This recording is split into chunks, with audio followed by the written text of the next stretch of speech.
Fair warning, this show contains strong language and adult themes from time to time. Sorry, Jerry can't help it.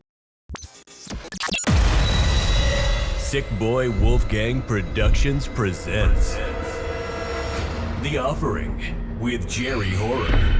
A deep dive into the history of film and its filmmakers. Mostly horror, always genre.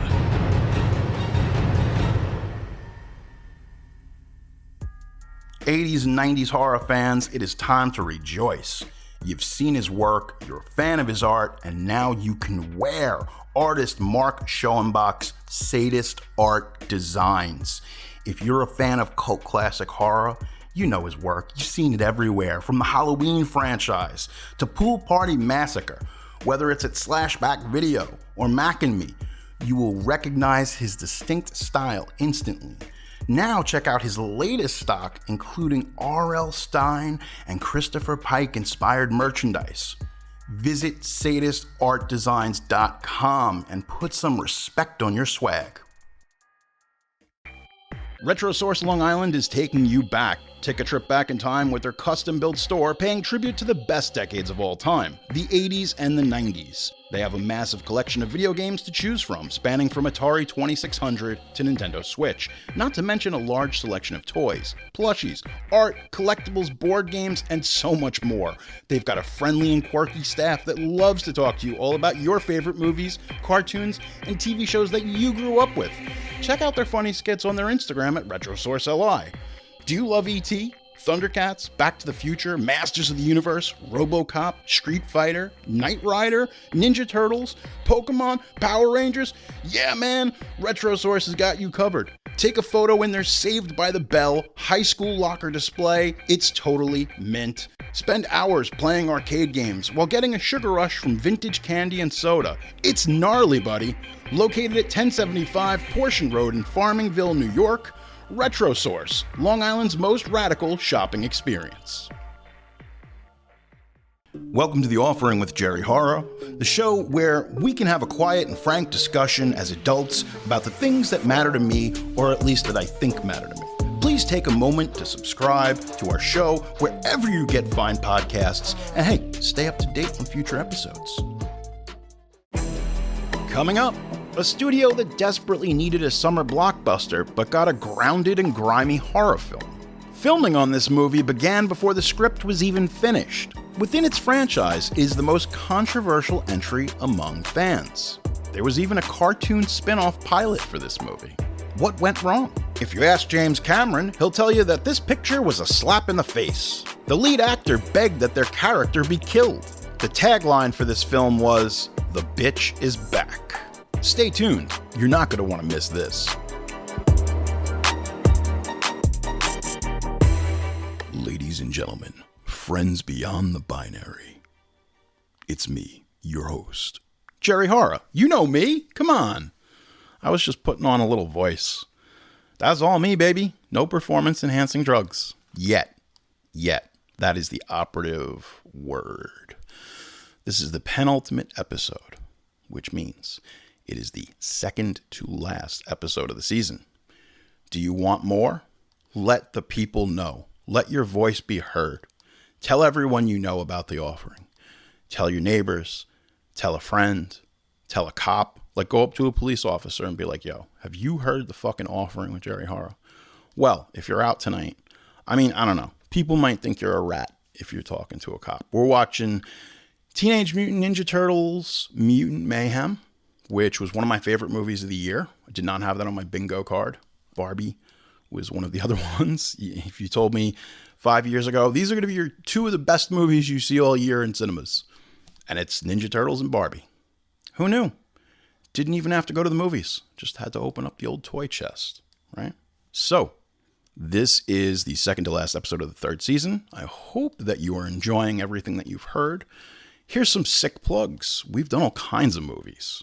Everything from Last Action Hero to Xanadu. Oh man, it's just great movies, great stories, because that's what it's about. It's about the stories behind the stories. Focus, Jerry. Focus. Bring it in. It's about the stories behind the stories. And that's why you listen to the show. This is why you love the show. Maybe it's my winning personality. I don't know. Speaking of I don't know, we were talking about COVID brain before. Movies that you watched during COVID. And I think my first movie back to the cinemas was Mortal Kombat. That was weird. Everybody sat like a row apart. There was maybe like 10 people tops in the theater. And everybody was just so afraid that we're all sitting like 10 spots. Like there's 3 rows in front of me, just empty, 3 rows. And then like a sparse person. Everybody was still afraid. We didn't know. And then I saw Godzilla vs. Kong. And that was a movie, to say the least. I love those movies. It's just the Americanized kaiju. It's either hit or miss with fans. Purists, it is what it is. I like that big monkey. Can't get enough of that hot big. Who's your favorite actor, Jerry? King Kong. King Kong, love him. Great actor. Fantastic. I've seen every film of his. We saw all these movies during COVID. What movies did you watch? Let me know, because everybody had like these films that they saw or didn't see. Every time I think back, it's like, again, I have the COVID brain. I'm like, oh yeah, and then we did that last year. But it wasn't last year. It was actually 2018. There's just 3, seriously, everybody said it. They said it's just like Thanos with the snap. This time period that doesn't exist. It's like a floating timeline. It's one of those things like if you watch the early episodes of The Simpsons, Homer is growing up in the 1970s. If you watch it now, Homer was a DJ at a local Chuck E. Cheese establishment. The timeline's floating. I don't know how they explain it. It is what it is. But I feel like there definitely is something in the air with COVID brain where you forgot what movies you watched. What movies did you watch when you were in quarantine? There's stuff now I don't even want to go back and watch. Hey, can I give some stray recommends? I saw Spy with Melissa McCarthy and Jason Statham. That was a great movie. What a great movie, right? How did they not make a sequel to that? It's better that they didn't, but what a great film. I saw The Drop with Tom Hardy and James Gandolfini. It's a little crime thriller set in a bar in Brooklyn, all on location. Cool stuff. Little crime thriller. That's it. It's all the doctor ordered. And it worked. You know what? 90 minutes, you're in, you're out. You got some Hardy. One of the last Gandolfini performances. He's great. He's always great. Spy. The Drop. Now on Max. If you're listening to this in the future, it's probably been bought out by like Peacock Max. It's all like Cock Max. I don't know. Maybe that's the brand. Ooh. So folks, it is raining. Woo! It's a nice, cozy fall night where Pete and I are recording. I feel like this should be a show about bird watching, and Alec Baldwin should be next to me. That was a Saturday Night Live skit. I've just dated myself. That was like 40 years ago. Maybe 30. But still, not good. I'm an old man. What can I tell you? I feel like an old man. I wake up. Ooh, Jesus Christ. Cracking and popping. Used to be like Stretch Armstrong. Now I'm like the Thing. Just a bunch of rocks that don't fit together. Imagine like the Thing is in front of you walking the stairs like creak, crack, like the sounds that his body makes. Jesus Christ. Call David Cronenberg. There's a movie there. The Thing. Starring Tom Hardy as The Thing. Not associated with John Carpenter's The Thing. Or The Thing from Another World. Or that terrible reboot Quill Legacy sequel that was mostly CGI. Yeah, no one liked that. This has been an incredible season. We did movies that no one thought we could do. We did Planet of the Apes 2001. Tim Burton's Planet of the Apes. Who else would have done that? Lesser podcasts wouldn't have known what to do with that material. Come on. But we did it.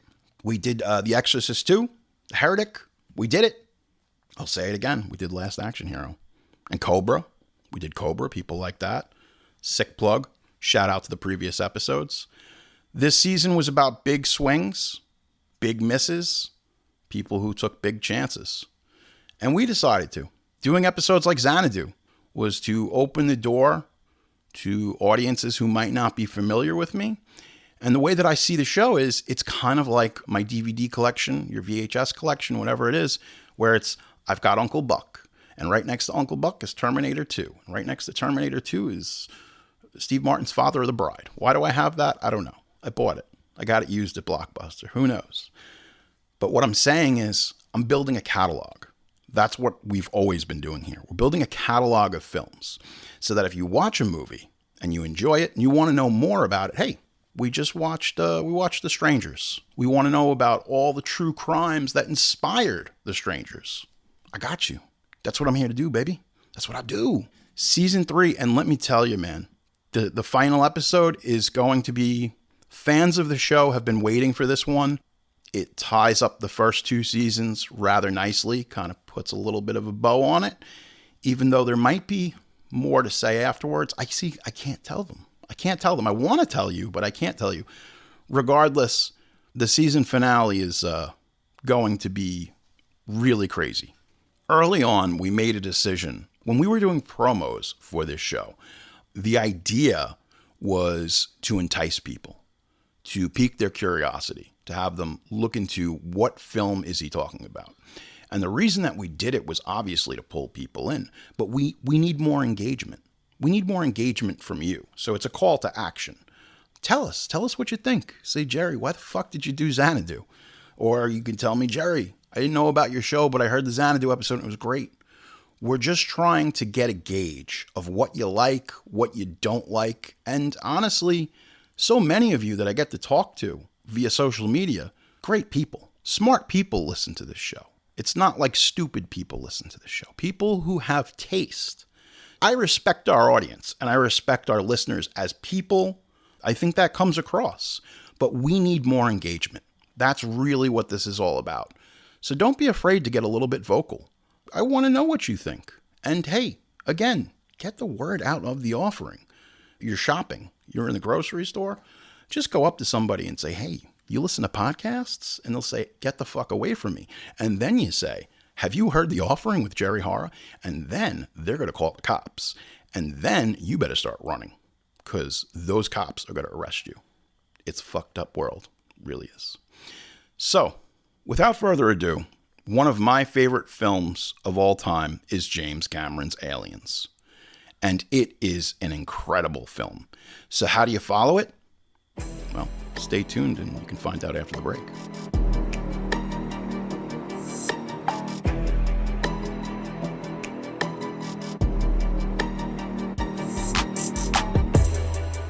The success of Aliens is absolutely bonkers. The 1986 film that was James Cameron's follow-up to The Terminator is probably one of the best movies he's ever made. Aliens is just, it's the bee's knees, man.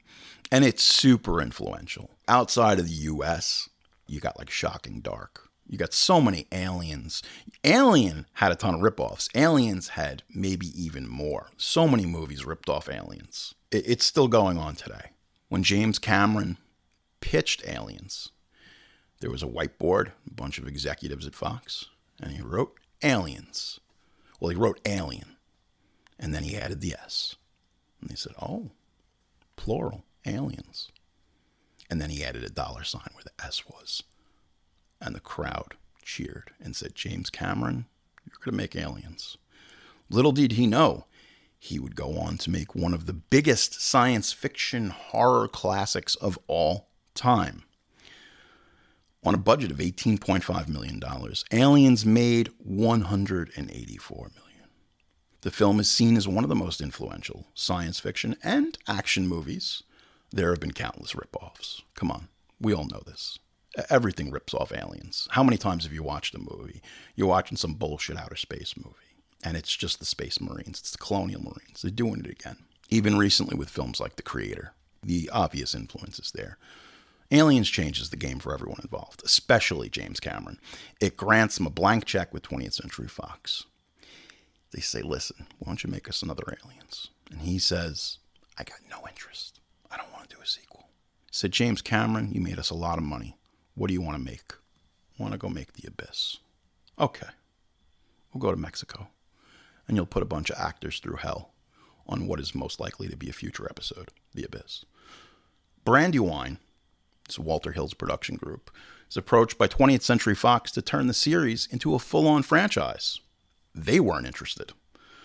They felt that if they were going to push forward with a new sequel, it would have to be further removed from the first and second movie, doing something wholly unique and original with the property.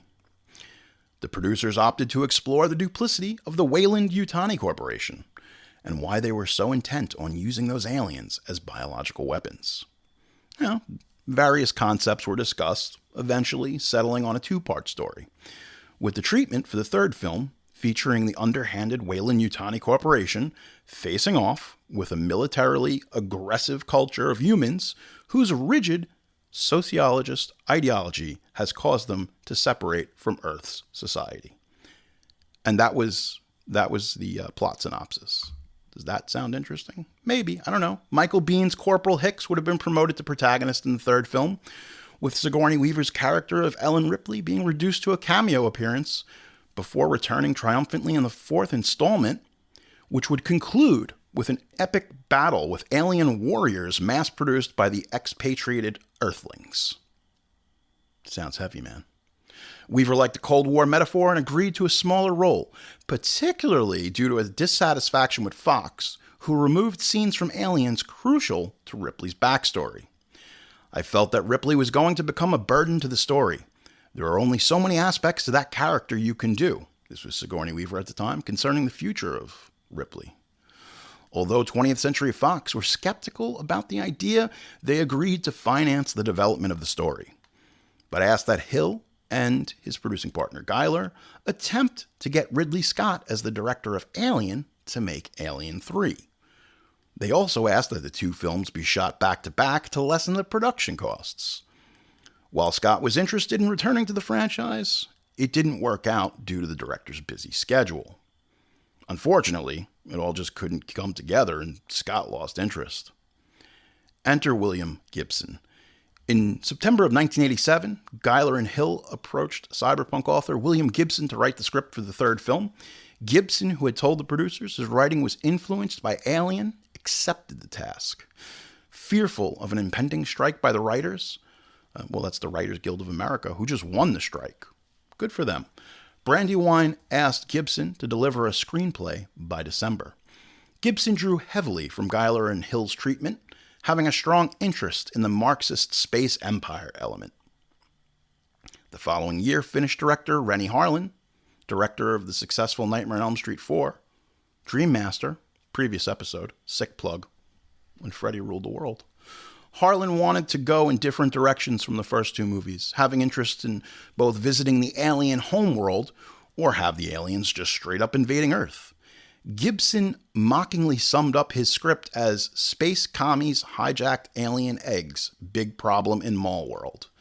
Renny Harlin wanted to make a big pop culture movie. Would have been more like colonial marines battling aliens at the Starcourt Mall, just like in Stranger Things. Also very heavily influenced by aliens, among Nightmare on Elm Street and many other things.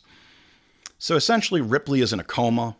Facehuggers are nested in Bishop's remains, and then Bishop is repaired by the corporation in order to figure out what happens during the events of Aliens. Hicks explores an abandoned space station and discovers Weyland-Yutani are developing an alien army. Now, of course, the space station becomes overrun by aliens because it's an aliens movie. Hicks must team up with the survivors to destroy the parasites. The film ends with a teaser for the fourth movie, where Bishop suggests to Hicks that humans are united against a common enemy, and they must track the aliens to their source and destroy them. Obviously, the screenplay was very action-oriented, featuring an extended cast, and in some circles, as superior to what we ultimately got. The producers on the whole were unsatisfied with the screenplay. Giler described as perfectly executed, but just wasn't all that interesting, and ended up just being a generic action film with the aliens. So they decided not to talk to any new directors after that pitch. So, strike happens, right? This is in the 80s. Gibson was asked to make rewrites with Harlan, but declined, citing various other commitments and foot-dragging on the producer's parts. And this is the truth of the story. Brandywine was just not interested. They weren't. Now, I have to put this in here because we have to keep track. On July 12, 2018, it was announced that William Gibson's unmade screenplay of Alien 3 would be adapted into a comic series as a part of Alien's 40th anniversary, and the audiobook version of William Gibson's unproduced screenplay of Alien 3 was released and made available on Audible. And Lance Henriksen narrates it, and it's actually really good. William Gibson's unmade script for Alien 3 is better than the Alien 3 we got. I'm sorry. Maybe I'm getting ahead of myself, but there, I said it. I listened to the audiobook. I thought it was really good. So, Gibson's out, Eric Red's in. Following Gibson's departure, Harlan suggested screenwriter Eric Red, writer of the cult horror films The Hitcher and Near Dark. Red worked less than 2 months to deliver his draft in February of 1989, which led him to later describe his Alien 3 work as the one script I completely disowned because it was not my script. It was the rush product of too many story conferences and interference with no time to write, and turned out utter crap. So he, even going back as far as 1989, Fox is interfering with this movie, demanding rewrites. It never ends. It's 20th Century Fox, and as we explored with Planet of the Apes, they are a fickle bunch. They are a fickle bunch, and there's a reason that studio went out of business, okay? There's a reason it's owned by Disney. It wasn't properly managed for many years. His approach had a completely new set of characters and subplots while introducing new breeds of the alien. Now, this one opens up with a team of special forces, Marines, and they're boarding the ship, the Sulaco, and finding out that all the survivors had fallen victim to the aliens. And then afterwards, the action is moved into a small-town U.S. city type of vibe, like a biodome in space type of thing, if that makes sense. It's like a Midwestern town, but it's just a space station in the middle of space. There's an all-out battle in what is supposed to be like Middle America in the early 90s. And the townsfolk are facing off against alien warriors. So, as we know, because you already know what's happening, you listen to this show, Brandywine rejects Red's script for deviating too much from their story and eventually gave up on developing 2 sequels simultaneously. So now, writer David Twohy, who wrote The Fugitive and would direct Pitch Black, was next to work on the project, being instructed to start with Gibson's script and expand upon it. Twohy changed the setting of the script to a prison planet, which was being used for illegal experiments on the aliens for a biological warfare division. They always want to use these things as aliens. It's bioweapons. Whenever you watch a science fiction movie or some kind of like a deviation of a horror movie, it's, oh, we've got these monsters. You know, even like Jurassic World. How can we turn them into killers? How can we make them Marines? Can we make the Raptor a Marine? I want to know. Let me know, Chris Pratt. Give me a call. Harlan, you know what? Chris Pratt's not going to call me. He's too busy being mediocre. Harlan felt this approach was too similar to the previous movies and tired of the development hell and walked out on the project, which led Fox to offer Harlan The Adventures of Ford Fairlane, which was the ill-fated Andrew Dice Clay vehicle that kind of didn't work, but I like it. It's definitely a guilty pleasure. Robert Englund is the bad guy. There's some boobs.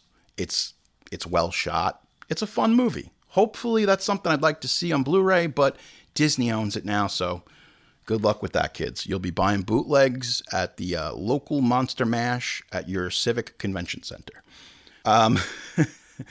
Twohy's script was delivered to Joe Roth, who was the president of Fox at the time. He didn't like the idea of Ripley not being in the movie, saying Sigourney Weaver is the centerpiece of the series, and Ripley was really the only female warrior that we have in our movie mythology. I don't feel comfortable moving forward with a new Alien film that wouldn't involve Weaver. Weaver was then called by Joe Roth with a reported $4 million salary plus the share of the box office receipts. And you go, because she deserved that. That's what Schwarzenegger was getting. That's what Stallone was getting. She was an action hero, right? Movie made a lot of money. She's at the height of her powers, too. She's at the height of her powers. She did that movie with Harrison Ford, Working Girl. She was kind of the heavy. It's kind of the bad guy. Melanie Griffith. It was a good movie. I like Working Girl. Couldn't fucking make Working Girl today, huh? Just give me another Ninja Turtles movie. I mean, look, I'm sorry. The Ninja Turtles movie is very good, but still. She requested that the story be suitably tailored to her and be original and non-dependent on guns. Weaver said, I do not want guns in this film. I'm a mother now. So he duly set about writing Ripley into this screenplay, even though she wasn't originally into it. So let's get this movie moving, because now it's 1990. Aliens came out in 1986, and we've been trying to get this off the ground for the past 3 years. We get Vincent Ward. Walter Hill had been a fan of Ward's indie films and stage plays. He hounded Ward for nearly 6 months. Ward said he had no interest in making a sequel to a big budget blockbuster. Ward thought little of the TWOE script and instead worked up another idea involving Ripley's escape pod crash landing on a monastery-like satellite. Having developed this pitch on his flight to Los Angeles, once Ward got with the studio executives, he saw his idea approved by the studio. Ward was hired to direct Alien 3, and writer John Fasano was hired to expand his story into a screenplay. However, once TWOE discovered through a journalist friend that another script was being written concurrently with his, he went after Fox and eventually left the project. Ward envisioned a planet whose interior was both wooden and archaic in design, where reformed monks would take refuge. So the whole planet is like an ecosystem made out of wood. The whole thing, just completely made out of wood. It's all organic, trees. And at first they liked the concept, but then the studio realized how expensive it was going to be. The production designers were like, if we have to build entire sets out of wood, even if we fake it with our trickery, it's still going to cost us beyond anything you want to spend for Alien 3. Largely, this story with the monks would become what Alien 3 would eventually be shaped into. Fox didn't like how the script ended. Eventually, Ripley decides to sacrifice herself to kill the alien. Fox asked for an alternative ending where Ripley survived. But Weaver would only agree to the film if Ripley died. Oh, and no guns. Sigourney Weaver described Ward's overall concept as very original and arresting. Visionary, if you will. Former Times journalist David Hughes included Ward's version of Alien 3 amongst the greatest science fiction movies never made. Now, going back to that wood. It's been said that those production designers and what was planned was absolutely gorgeous. They did start working up models and even began building these sets. There's a prison, and it's made more of these biological, earthy elements. There were cows. There were actually cows on this thing. It was like a floating and ever-changing puzzle box, like in Hellraiser, but floating through space and made of wood. Ultimately, the concept was divisive amongst production, and ultimately the wood planet would be nixed, and this pissed off Ward to no end. When they told him he couldn't have his wood planet that was floating in space, they said, I think at that moment, Vincent Ward was like, fuck you. You're not believing in my design. You're not believing in what I'm trying to bring to this film. So the producers of Brandywine discussed the logical problems of creating and maintaining a wooden planet in space, while Fox executive John Landau considered Ward's vision to be more on the artsy-fartsy side than on the big commercial side. We need a big summer blockbuster. This is the kind of film that Ridley Scott or James Cameron would do. Ward managed to dissuade the producers of the idea of turning the planet into an ore refinery and the monks into prisoners. But eventually, Fox asked for a meeting with the director, imposing a list of changes be made. Refusing to do so, Ward was fired. The main plot of the finished film still follows Ward's basic structure. So Walter Hill and David Giler had pretty much shot down every screenplay. We're tripping again into the future. It's the beginning of the 90s, so they write their own script because no one can seem to crack it. Hill and Giler did a first draft trying to enhance the story structure on the script. Feeling creatively drained, they hired Larry Ferguson as a script doctor. Ferguson's work was not well received into the production, particularly by Sigourney Weaver, who felt Ferguson made Ripley sound like a pissed-off gym teacher. This guy doesn't know how to write for women. That's what she said. Short on time before filming was due to commence, Hill and Giler took control of the screenplay themselves, melding all of the elements from every previous script into one big stew of sorts. Sigourney Weaver also had a clause written into her contract stating that the final drafts should be written by Hill and Giler, believing that they were the only writers, besides James Cameron, to write the character of Ripley effectively. Weaver wasn't happy with what Ward was bringing to the table as a director. Now, we got a bunch of big sets that have been started to be built, the big wooden planet, and we're not doing it. So we're going to build these sets and we're going to tear them down, and everybody just stop what you're doing. So Fox finds this kid. He's 25 years old. He's a wonderkin music video director. His name's David Fincher. Fincher had made now iconic videos from the likes of George Michael, Madonna, and Billy Idol. He was a sought-after commercial director known for his keen eye and unique style. He was the son of a Life magazine reporter. Fincher produced a local TV news show while he was still in high school.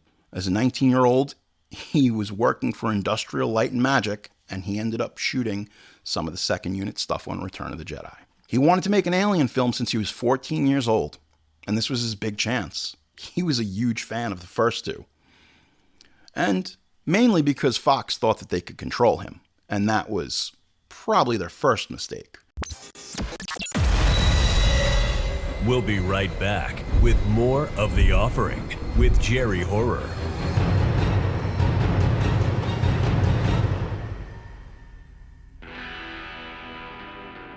Monster lovers young and old, living and dead, you can now make it Halloween all year round.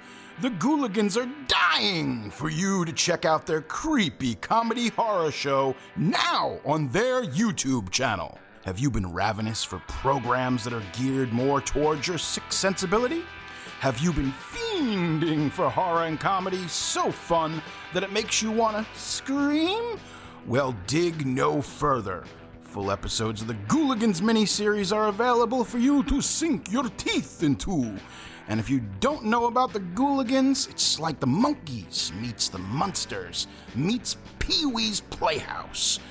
These fun party monsters exist purely to bring on the death of your life-sucking, normal, everyday TV show. The Ghouligans follows the adventures of Boris Stein, the monstrous Frankenstein construct, Wolfgang W. Wolfgang, the likable lycanthrope, and Void, king of the slow zombies, joined by a cadre of your favorite cult cretins, including vampires, sea creatures, luchadors, and sexy go-go girls. Check out the full episodes of their miniseries now on the Ghouligans YouTube channel and have a scary good time. The term cult film itself refers to the subculture that surrounds underground films and midnight movies. A cafe is usually a small and informal establishment serving various refreshments in an intimate and inviting setting. What do you get when you combine the two?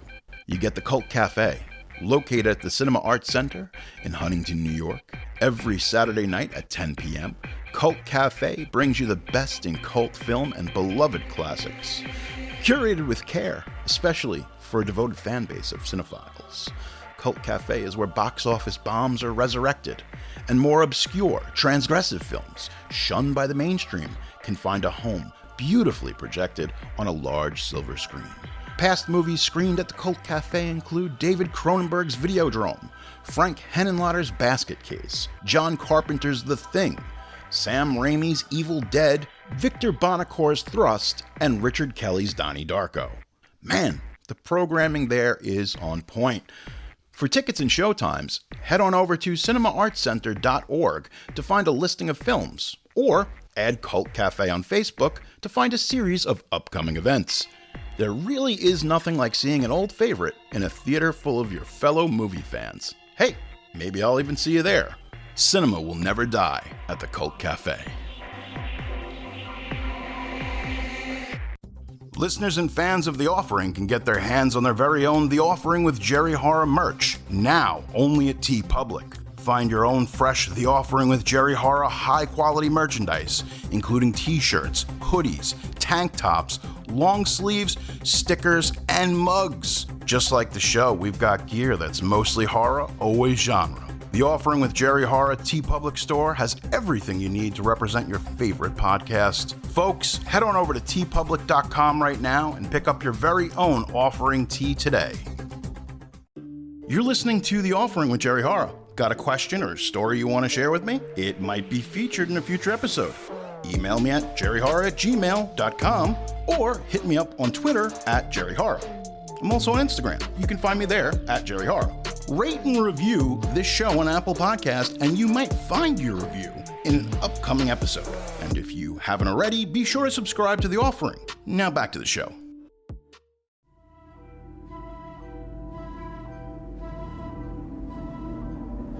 Here, in a world where the the sun burns cold, and the wind blows colder. A visitor has come, but not by herself. It started.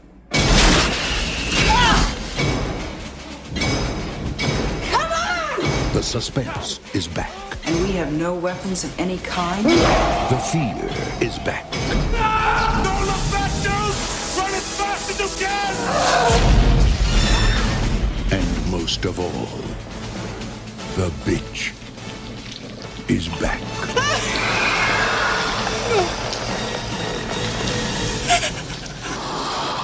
Alien 3.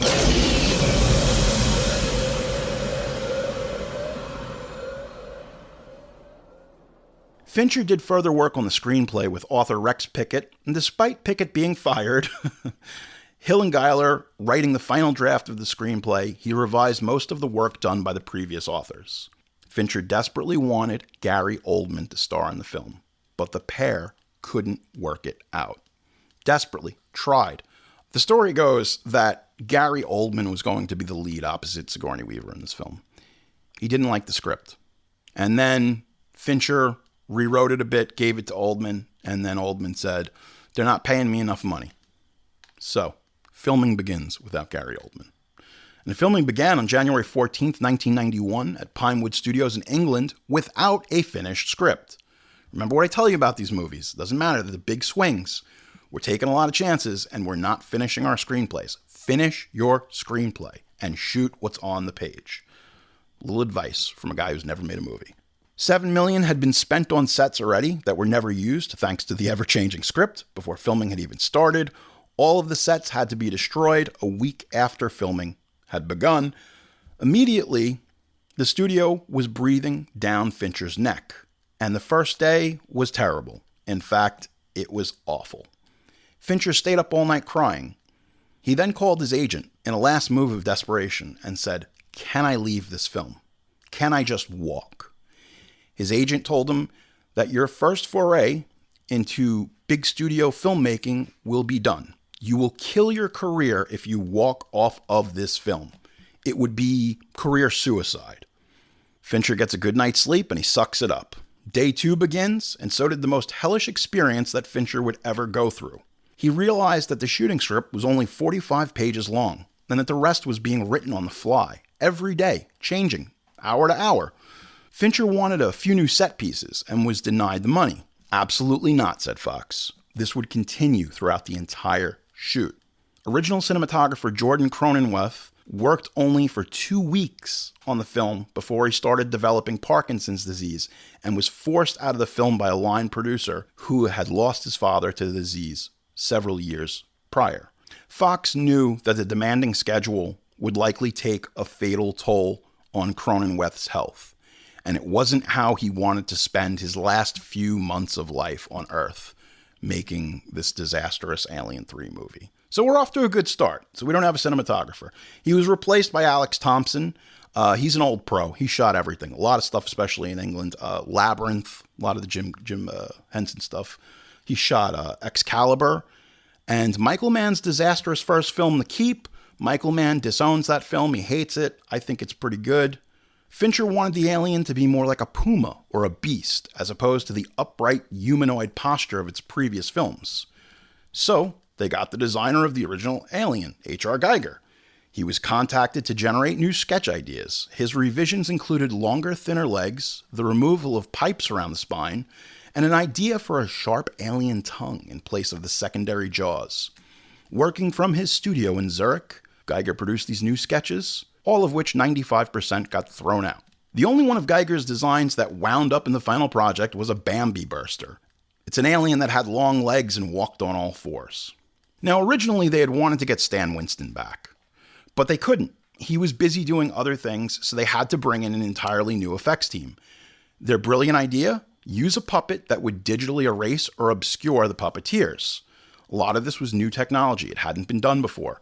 The puppet would be all in-camera stuff, but a lot of it didn't work, and it ended up looking hokey. You could tell that the alien was a puppet. It looked like a Muppet. I'm going to be honest. If you watch the behind the scenes stuff on the disc, it doesn't look good. They would shoot a new rod puppet on a blue screen and then digitally composite the beast via very new and unstable digital technology. There would be a prosthetic head that would be used for close-ups, and even at one point, they put an alien costume on a dog. This was Fincher's request. He felt that it would make it more real and tangible than the puppet. Unfortunately, the whole dog and the costume thing didn't work. It was actually kind of a disaster. Mainly because the dog, Whippet, was so loving that any time he tried to chase someone as the alien, he would end up being too good a boy and giving them kisses. So they've got this big evil monster that's being played by a lovable dog. It's not working. Producer Pete, it's not working. So they put one of the special effects artists into a costume for some of the shots, which was probably a better idea. The only things that really work in the film are the close-up stuff with the newly created mechanical alien. They use that for the whole sequence in the trailer, when the alien is right up against Ripley's face. That's the mechanical alien that they created.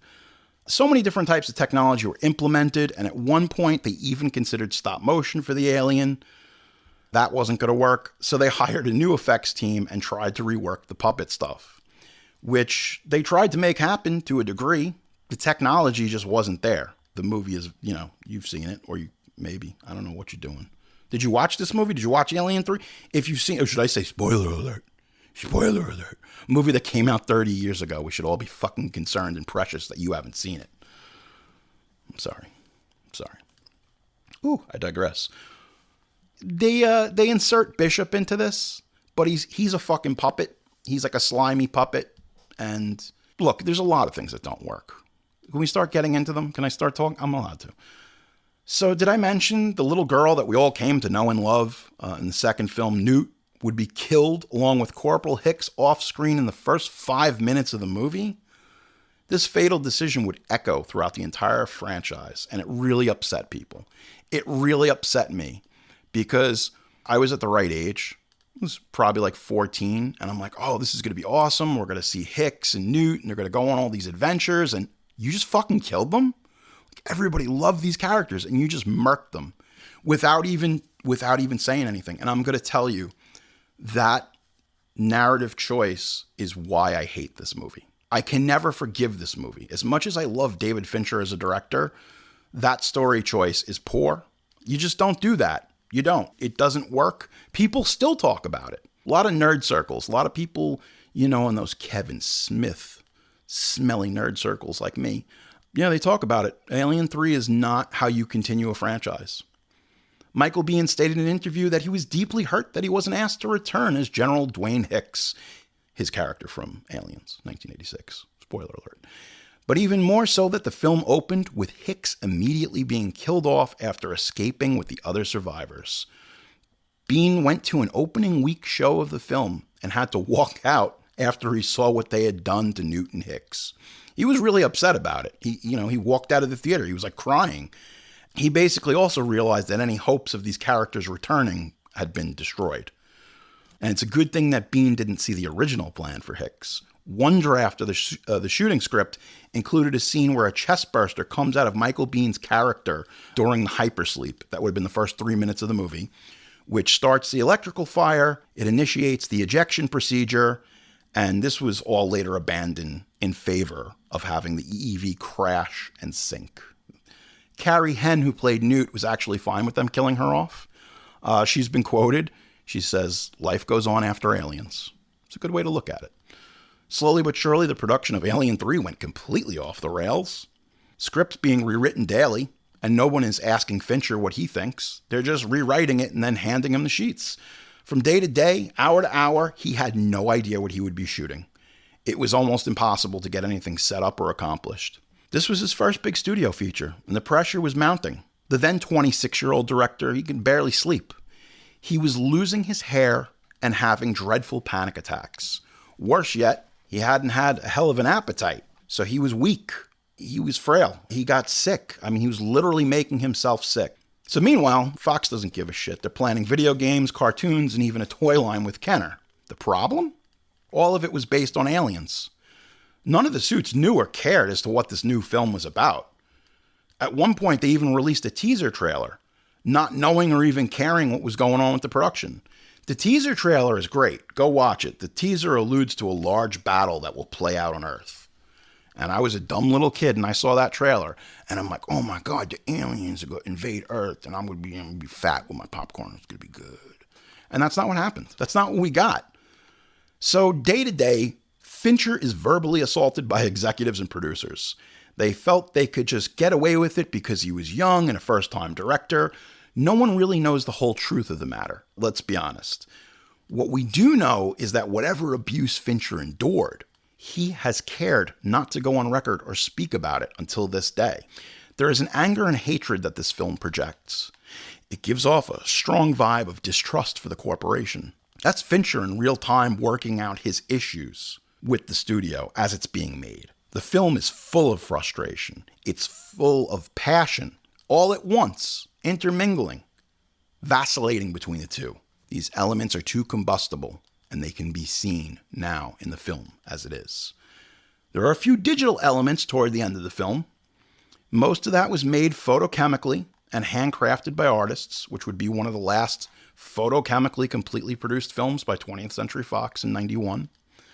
Think of this in stark contrast to watch what Alien Resurrection would be in just a few years later with digital filmmaking. At one point, David Fincher was denied permission by the film's producers to shoot a crucial scene in the infirmary between Ripley and the alien, where the latter menacingly closes in on Ripley. Against orders, Fincher grabbed Sigourney Weaver, a camera, and shot the scene anyway with the mechanical alien. The scene not only appears in the final cut, but also featured prominently in all of the marketing, trailers, and it's pretty much the movie's iconic shot.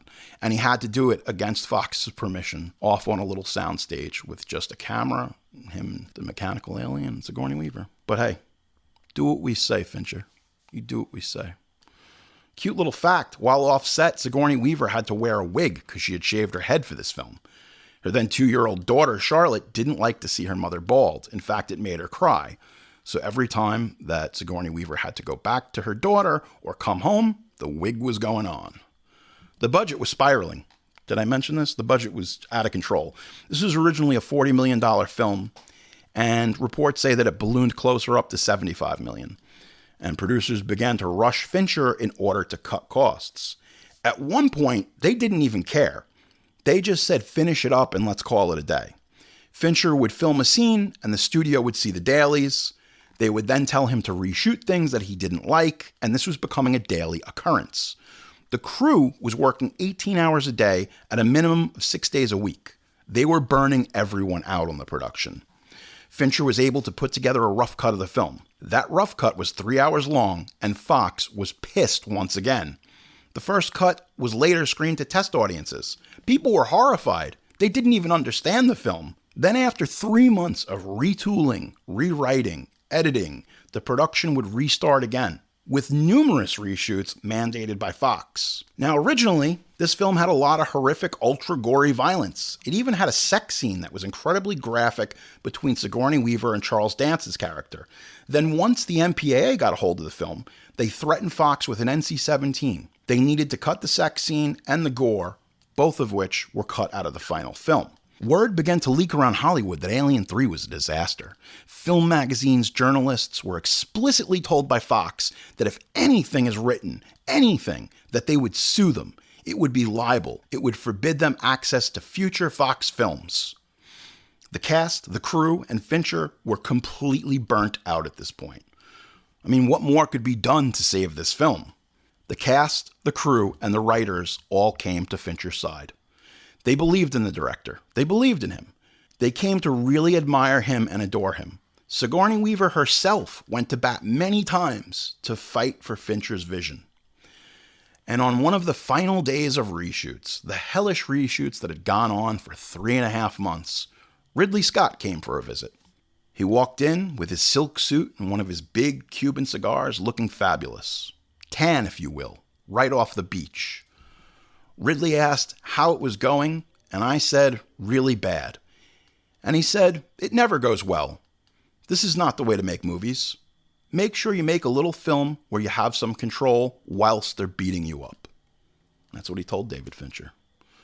Everyone believed in Fincher. Ridley Scott, The producers, except for Fox hated David Fincher for whatever reason. Fincher swore to himself that he would never begin filming a movie without a finished script. It would actually never happen again in his career. I should have walked. Fuck my agent. After seeing that first cut of Alien 3, Fox made another decision. Kill the cartoon. Operation Aliens was a multimedia brand created by Kenner to promote merchandise based on the 1986 film Aliens. They were configuring elements derived from the film to be more child-friendly and in order to better suit the targeted demographic. In addition, the toy line, it included many other miscellaneous merchandise, jigsaw puzzles, plaster molding sets, board games, toy cases, watches, and various other collectibles. Kenner produced 3 animated commercials that would have been used to promote the Aliens toy line, depicting the colonial marines fighting against the aliens in a battle of control for an unnamed space station. These essentially served as a basis for proof of concept for a television show, which at one point was about to be picked up for 24 episodes. Packed in with the toys, the Aliens mini-comics produced by Dark Horse as a tie-in to Kenner's Operation Aliens toy line. The comics consisted of 13 issues that you had to get when you bought a figure. Issues 1 to 12 featuring Ripley and the Space Marines combating against various aliens terrorizing different worlds, while the 13th and final issue is an Aliens vs. Predator crossover. Kenner had also acquired the Predator property and were using Aliens as a soft launch to that particular line of action figures. Fox had made a decision. Alien shouldn't be a children's property. And once this new film is seen by people, it won't work. Kill the cartoon. Due to the deal made with Kenner Products, they were allowed to start making and producing toys which came out as early as the summer of 1992. They had bought the license and nothing was going to stop them from making the action figure line. Alien 3 had no less than 7 different games based around the film. Now, of course, the games had guns, which the movie wouldn't. I own the Sega Genesis version, and I gotta tell you, oof.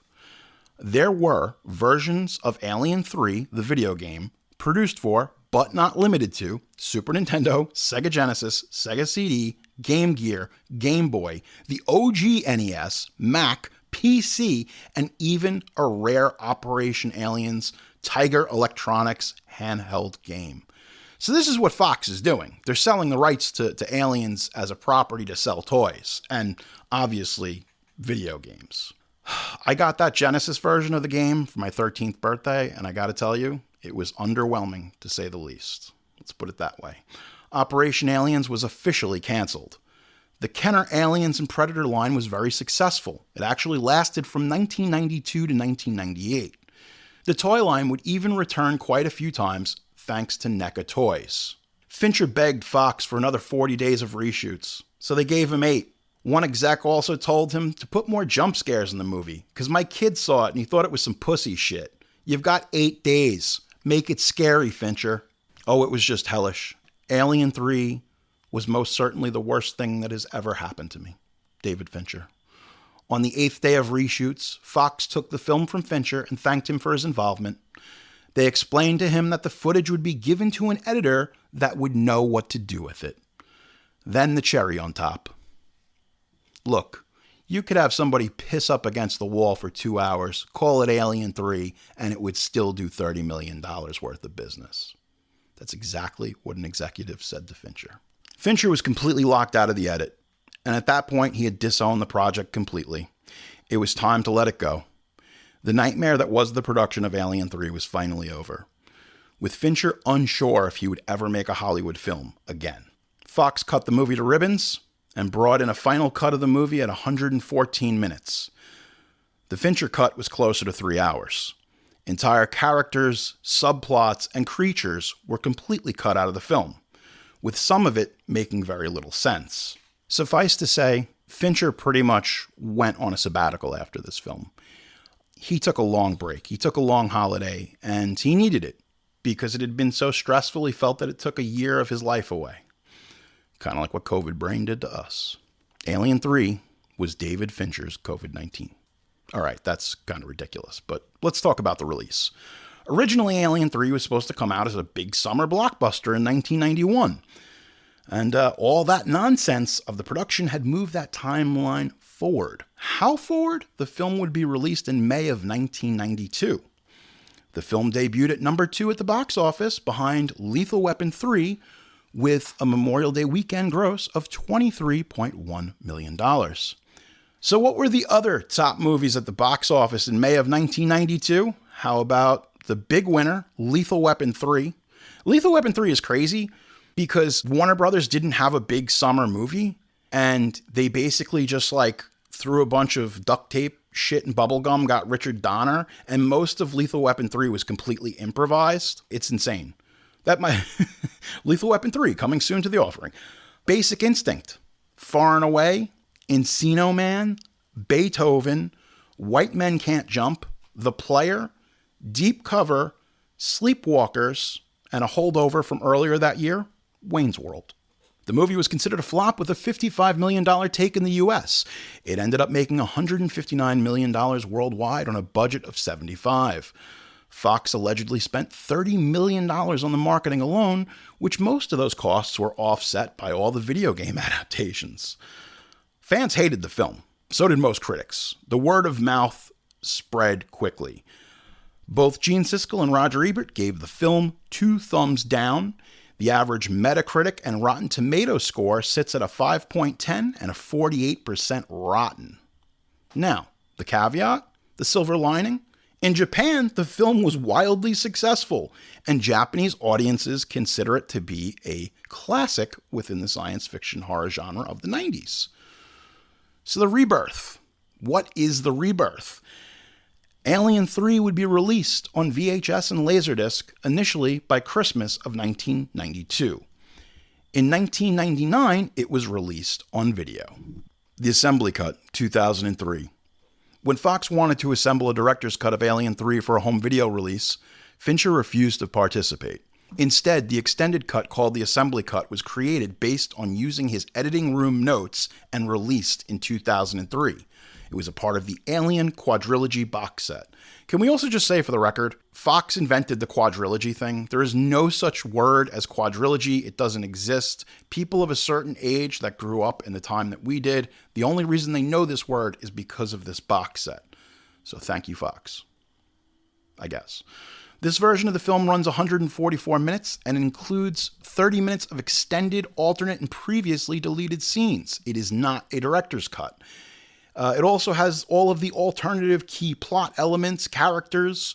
One example of the plot differences is that in the theatrical version, the alien bursts out of a dog, while in the assembly cut, the alien bursts out of a dead ox. Another example is that in the theatrical version, Ripley and the inmates fall trapped to the alien in the toxic waste room, while in the assembly cut, they succeed and beat the alien. However, Golik, a crazed prisoner who becomes fascinated with the alien, kills the prisoner standing guard and lets the alien loose at the expense of his life. This fills in the plot hole that was Golik's fate. In addition to Golik, a character that had been pulled out of the film, more of the film's minor characters' fates are revealed, filling even more plot holes. I do feel, and again, this is not Fincher's cut of the film, this is what the studio had put together, hence the assembly cut. This is a terrible thing to do to a director, especially one that is still alive, to take his project and kind of Frankenstein it to put something out on home video. I will say for the record, I am an assembly cut apologist. I think it's superior to what we got as far as Fincher's final cut. But then again, it's not. The film was taken away from him, so it is what it is. Personally, I'd like to see a final cut by David Fincher, just like Ridley Scott did with Blade Runner, but it's never going to happen. Is Alien 3 a slasher movie? Yeah, that's basically what it is. Alien 3 is an effective slasher film that was made up as they went along. Plain and simple.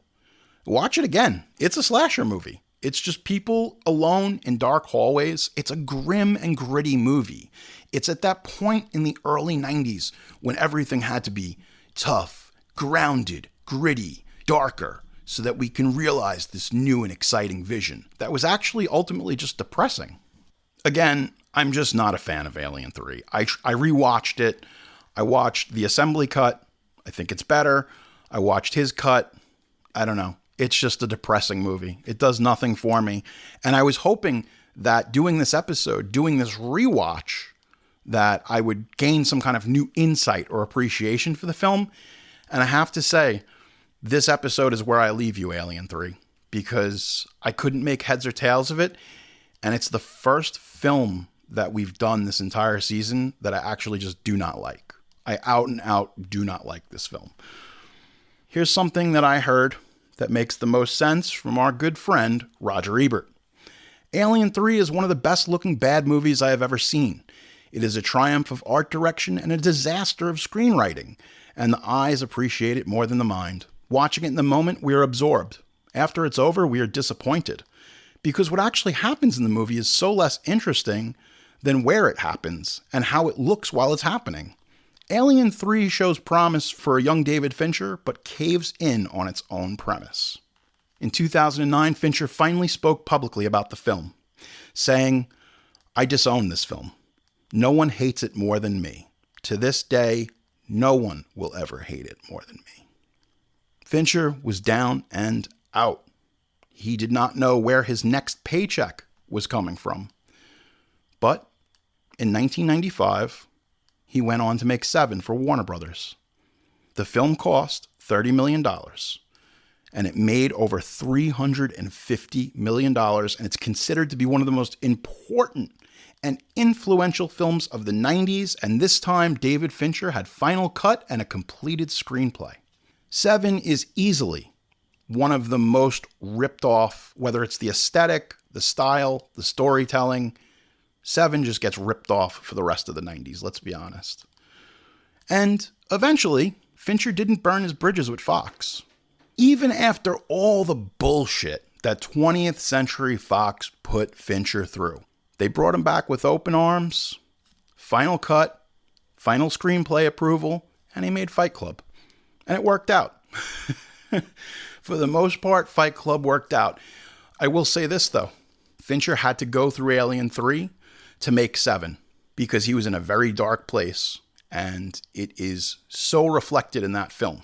So it's kind of one of these things where you go through a lot of bad stuff in life. You say, God, why did this happen to me? There's a reason. You're going to go through it. You're going to get through it. And then in the end, you get to make Seven. And then you get to go back to the people who fucked you on Alien 3. You get a big paycheck, all the creative control you could ask for, and that's worth its weight in gold. You know what I'm saying? That's what it's all about. Coming out on the under end of a disaster and making the best possible situation that you can make out of it. Producer Pete and I were just talking about this. He goes back to Fox. He makes Zodiac with them, Social Network. He does all these films with Fox, and they end up making money. Fight Club was kind of a bomb at the time, but I'm going to be honest, it's gone on to become a cult classic, but the world in 1999 was not ready for Fight Club. I think it's one of the most important films of that year, along with Episode 1, The Phantom Menace, as well as The Matrix. It's all kind of like these weird things that are happening, the confluence of events that was in the air at the time. Well, that certainly was an episode. Now, let's get to something that people call around here unhinged reviews. This is by Donald Musgrave Jr., 5 out of 5 stars, verified purchase on Best Buy. Title, Great Goop Fest. Wanted the kids to watch a good scary movie, and this did it. Wanted an older movie for them, because a lot of this newer stuff kind of sucks. LOL. I don't care what anyone says. Alien 3 rules. Now, you know what? I'm not even going to hate on it, Donald Musgrave Jr. Can I also state for the... I feel like I'm on trial here. Can I state for the witnesses, jury? Can I please put in the testimony? This was not a purchase from like 1997. This is a verified purchase from June 9th, 2023. What's happening? How, like, your kids were like, oh, Dad, we want a really scary movie. And Alien 3? That's what you got? Who is this guy? Should we call Child Protective Services? Like, what is he feeding these kids? This is your go-to scary movie? Fuck out of here. Like, you don't know, like, you've never seen Poltergeist? You show them Poltergeist. They'll love it. It's great. They removed the headstones. You didn't move the bodies. You moved the headstones, but you didn't move the bodies. The greatest line deliveries from Craig T. Nelson at the end of Poltergeist. Woo! That's what I call an episode. Woo-hoo! A lot of times you people come here and you say to me, Jerry, what was the takeaway? What's the lesson? There is no lesson. The Alien 3 sucks. It's a terrible movie. And you know what? If you're still listening to this and you got this far, you deserve a fucking Medal of Honor because it's not a good movie. It's not. Fincher fucking hates it. The guy who made it hates it. And he doesn't hate it in a way like, oh, well, I look ugly. You guys don't think I'm pretty. No, David Fincher. You're beautiful, but this movie is shit. Absolute dog shit. You can defend it, whatever. Hey, look, when a fucking audiobook comes out that's better than the movie 25 years later, you know there's a problem. I'm putting over the audiobook. The William Gibson script with Lance Henriksen reading it, that's the takeaway. Go listen to that. Producer Pete and I, we were talking about it before too. Neil Blomkamp. Thank you, Producer Pete. This guy, and Gran Turismo is good. I'm telling you, folks, it's a solid 7 out of 10. It's kind of like the Karate Kid with cars. I dug it. I liked it. Definite recommend. Alien 3, not so much. Blomkamp was going to do, they were going to bring back Newt. They were going to bring back Hicks and Ripley, and it was going to be a proper continuation about the colonial Marines from Aliens. And what ends up happening is it just didn't come together. And they pulled the funding, and I don't know what happened. It was the same thing Blomkamp tried to do RoboCop. They had a script that was like The Unforgiven, the Clint Eastwood film, and they were going to do it with RoboCop. And the script was pretty good. The treatment, listen to this, the treatment for the RoboCop movie was great. RoboCop outlives everybody. He basically is like, it's 100 years in the future. And now it's like this war between robots and people. And he's like kind of the Jesus Christ savior. He's the mediator between the robots and man. And it sounded really good. And it was set like in the year 3000 in like, old Detroit. And I'm telling you, man, that would have been pretty good. But you know what wasn't pretty good? Alien 3. So bad. I hate this fucking movie. Yo, seriously. If I ever see you out in public and you bring up Alien 3, them's just fighting words. I got some rough language for you. I'll tell you that. I tried. I watch all the documentaries. I rewatch these films. I try to go in, half glass empty type of thing so I can fill my cup. And goddamn, what a shit sandwich. And here's the thing. I love Fincher. I do Fincher fucking rewatches. I rewatch his films. I think Zodiac is like one of his most brilliant films. I love it. Panic Room? Come on. Panic Room's a banger. And it's not available anywhere. Yeah, it's one of these like weird things. Like you can find it on streaming, but there's no like physical media copy. There's people selling bootleg Blu-rays of Panic Room. And why is that? Because 20th Century Fox, which got bought by Disney, they're not putting out physical media. James Cameron was on a press tour. He's been doing screenings. He just screened Aliens, which there's a whole new 4K remaster, Abyss 4K remaster, and True Lies 4K remaster. But Disney, where are they? Okay, it's very nice that you scooted out old James Cameron and you get to do this James Cameron collection, but they haven't come out yet. And I got news for you. We're recording this in October. Christmas is right around the corner. Where's my James Cameron 3-pack from 20th Century Fox, aka Disney? Give me the movies that built my fucking childhood. Come on, man. Wow, I'm getting hostile. I think I need to sit down and have a drink. Speaking of which, I'm at Jerry Horror everywhere. Thank you so much. This is the second to last episode of the season. How did we get here? I can't believe it. It went by in the blink of an eye. Ooh, I really need to lay down. Anyway, I'm Jerry Horror. This has been The Offering. Mostly horror, always genre. You've been listening to The Offering with Jerry Horror. I'm very sorry. Produced by Pete Bune. If you have a question or a story you want to share with me, we'd love to hear from you. You can email me at jerryhorror@gmail.com or hit us up at Twitter @jerryhorror or on Instagram @jerryhorror. You getting the picture? Subscribe to Apple Podcasts, Spotify, or wherever fine podcasts are provided for you and your family. I want you to enjoy. Just join us next time for another offering.